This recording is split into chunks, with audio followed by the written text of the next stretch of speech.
الله ينتقم منه.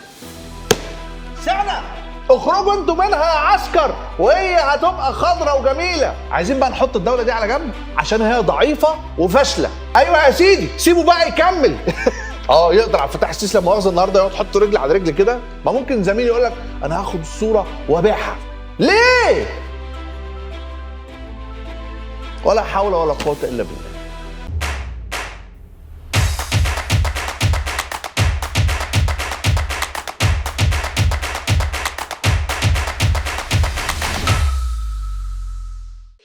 وده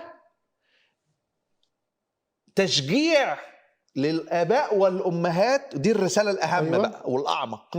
تشجيع للآباء والأمهات إنهم ما تخافوش يا مجتمع، تعالوا بأوراق حقيقية وقصص حقيقية. صحيح. وإحنا هنديك حكم من أول درجة. وهنا بقى يجي دور اللي انت اشدت بيه، اللي هو دور نقابه الصحفيين واشدنا بيه جميعا، ان يجي صحافه مش بتتلهث بقى وراء الخبر وروح وصور وطلع الوجه وناخد الصب. لا، النهارده كان قرار جريء جدا وقوي جدا ومهم جدا. يمكن حتى النيابه ما قالتش حظر نشر ولا اي حاجه. لكن نقابه الصحفيين قامت بدور ادبي مجتمعي رائع جدا، ان هو لا، احنا نحافظ على السياق العام، مش هنصور، مش هنجري، مش نجيب، مش فكل ده يا احمد لما المنظومه بتكتمل بيبقى فعلا في شيء ايجابي في المجتمع. في حاجه بقى مهمه قوي. قول. تانية، انه القضيه دي احلى حاجه فيها انه الدوله المتنيله بنيله الفاشله دي ما دخلتش في الموضوع. بمعنى يعني انت لا شفت لا مسؤول ولا رئيس وزراء وجهته بسرعه التحقيقات فالمجتمع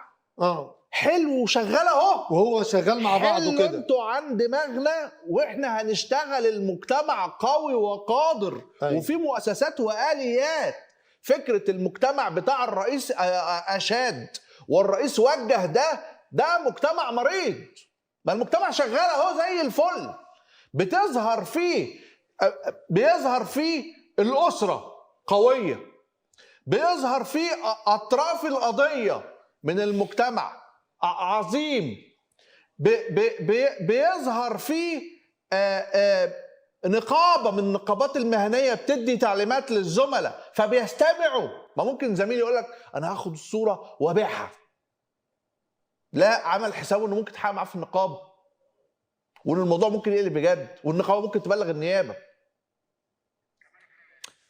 يا سيدي الفاضل، المجتمع المصري قوي. عايزين بقى نحط الدولة دي على جنب عشان هي ضعيفة وفاشلة. القضية دي أحسن حاجة فيها التكامل المجتمعي مع بعضه ماشي. مؤسسة القضاء أهي لما فيش تليفونات، ما فيش الحكم بعد المداخلة، فيش تليفونات، شغالة أهي زي الفل أهي، شغالة أحسن مما تريد الدولة. على فكرة، هل ده بيصب في صالح عبد الفتاح السيسي؟ يصب في صالح عبد الفتاح السيسي، وده شيء إيجابي. يقدر عبد الفتاح السيسي لما مؤاخذة النهارده يقعد يحط رجل على رجل كده، طبعا انتوا مش هتشوفوا رجلي، ويقول احنا عندنا قضاء قوي. ايوه يا سيدي سيبه بقى يكمل. اخلعوا بقى من نافوخ انتوا، هو قوي وهيكمل بقى. عايزينه مستقل وقوي وقادر وما بيخافش وبيتفاعل مع المجتمع ايجابا وسلبا. اخرجوا انتوا منها يا عسكر وهي هتبقى خضرة وجميلة وهتحلو وتبقى زي الفل. اخرجوا بافكاركم وخيبتكم وتجاربكم الفاشله. اخرجوا. المجتمع النهارده المصري بيقول احنا قادرين كمصريين لوحدنا كده، من غير دوله ومن غير مباحث ومن غير امن وطني ومخابرات عامه وحربيه. قادرين ان احنا نمشي مع بعضنا. الميديا عملت دور، الدراما عملت دور، النقابه عملت دور، المجتمع عمل دور، الاسر عملت دور، المحكمه عملت دور. اخيب دور في الموضوع ده، ولو قريتوا اوراق القضيه هتلاقيه الباشا بتاع المباحث قعد خد الورق حطه في الدرج. سنه نيمه، سنه الله ينتقم منه. سنه شال الورق في المحكمة، سنة من المحكمة، سنة. ده الدور اللي الباشا اللي انتوا بتعتمدوا عليهم في إطار الدولة بيعملوه. بينصب نفسه قاضي وهو وكيل نيابة، فما يمررش الموضوع من الممر القانوني الطبيعي ويقعد القضايا عنده. ليه؟ ليه؟ ولا حول ولا قوة إلا بالله. قد يحدث من ظاهرة مرضية كالأنيميا أو أيوة. ضعف العضلات، وإن الطبيب الشرعي ما يستطيعش الجزم بسبب الاتساع دي. وابو سؤال الطبيب الشرعي قال ان الطفل مش مريض بالامراض دي. ما هو ده ما عملش الفحص الطبي. المحامي الخاص بالدفاع حاطط تقل يعني دفاعه كله على تحريات المباحث اللي هي اصلا استعبطت استعباط السنين علشان القضيه دي ما تروحش المحكمه. غالبا كمان القاضي كان مستفز من الحكايه دي وقرر انه يهفهم حكم او ينشهم حكم من اول جلسه. يعني انت لما تسمع المحامي هتلاقي بقى شغل اللوع بقى بتاع المحامين بقى، اللي هو ايه؟ اللي هو التشكيك في تقرير الطب الشرعي، وبعدين عايز يعتمد على تحريات المباحث. ليه؟ لانه عارف انه ضابط المباحث من الاول خالص عايز ينام القضيه، سواء في مصلحه، سواء هو مكسل، سواء هو اصلا الموضوع ده يعني مش عايز يبقى عنده في الاسم قضيه من النوع ده. حاجات كتير بتبقى بقى ايه، مختلفه من ضابط لضابط.